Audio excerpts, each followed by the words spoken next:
নমস্কার, spot on নিউজে আপনাদের স্বাগত। আমার সঙ্গে আছেন মানস ভট্টাচার্য।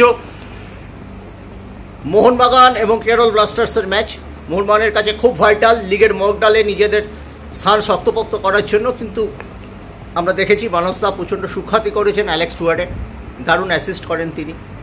গোল সংখ্যা দিয়ে তাকে মাপা যায় না। এই প্লেয়ারটি খেলতে পারবে না কেরলের বিরুদ্ধে এবং মাঠ ভর্তি সমর্থক থাকবে। কেরলের কিন্তু টপ 6-এ যাওয়ার যথেষ্ট পসিবিলিটি আছে। ওরা নিশ্চয়ই শক্ত চ্যালেঞ্জ ছুড়ে দেবে এবং নোয়ার মতো খেলোয়াড় আছে উইং হাফ।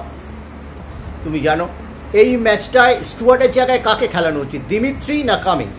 দেখো, তোমাকে আমি একটা কথা বলি, এই ম্যাচে কামিন্সকে দিয়েই উনি শুরু করবে। আচ্ছা, স্টুয়ার্টকে ছাড়াও মোহনবাগান এর আগে ম্যাচ খেলেছে এবং ম্যাচে জয় পেয়েছে। সুতরাং কে আছে কে নেই এটা কোনো ব্যাপার নয়। মোহনবাগান দল এখন যে জায়গায় রয়েছে আর পেছনে তাকাবার আর কোনো অবকাশ নেই। ম্যারাথন গিয়ে ইনজুরি হবে, প্লেয়ার বাইরে যাবে, কার সমস্যা হবে, প্লেয়ার বাইরে যাবে। সুতরাং এগুলোকে ধরে নিয়েই মলিনা তার দলটাকে সাজিয়েছে। মোহনবাগানের রিজার্ভ বেঞ্চে যেই খেলছে সে দলকে অনেক ভালো সার্ভিস দিচ্ছে। তার সবচাইতে বড় উদাহরণ হচ্ছে আমাদের দিব্যেন্দুকে রাইট ব্যাক খেলিয়েছে সফল, স্টপারে খেলিয়েছে সেখানেও সফল। ওকে যে পজিশনে কোচ ব্যবহার করেছে ও খেলে দিয়েছে।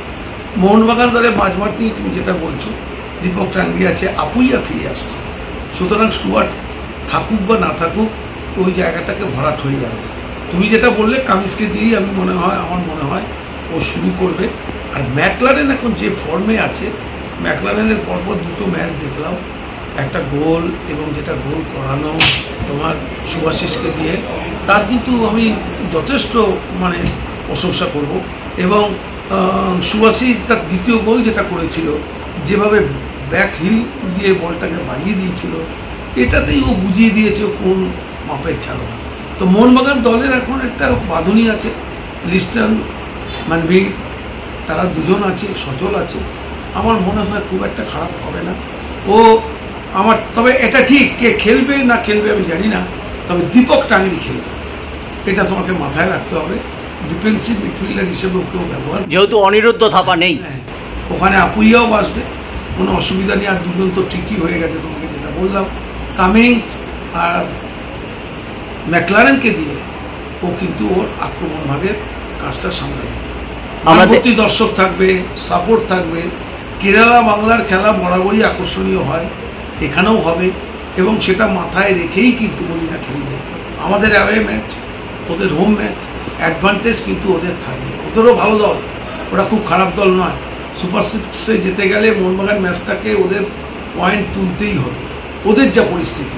সেক্ষেত্রে মোহনবাগানের কাছে কাজটা খুব সহজ নয়। তবে আমার মনে হয় যে একটা ভালো লিগ জিততে গেলে সব তো ইজি হবে না, কঠিন লড়াই করেই ম্যাচ পার করছে মোহনবাগান। তো দেখো কি হয়।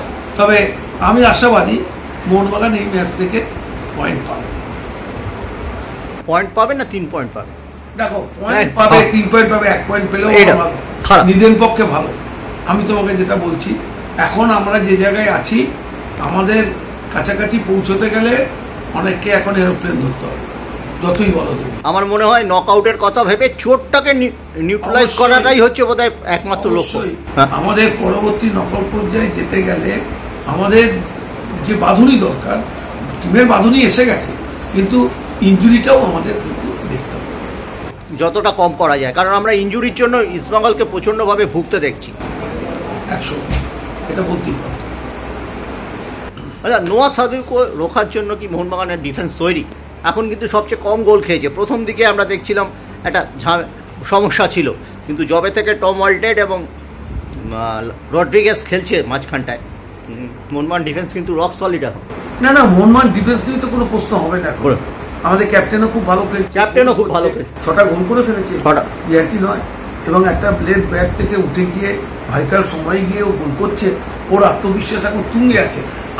আমার মনে হয়, এবং সুভাশিসের যখন সকলে সমালোচনা করেছো তখন তুমি ওর পাশে ছিলে, সবসময় তুমি ওকে এনকারেজ করে গেছো। ভীষণ ভালো ফুটবল ও খেলেছে।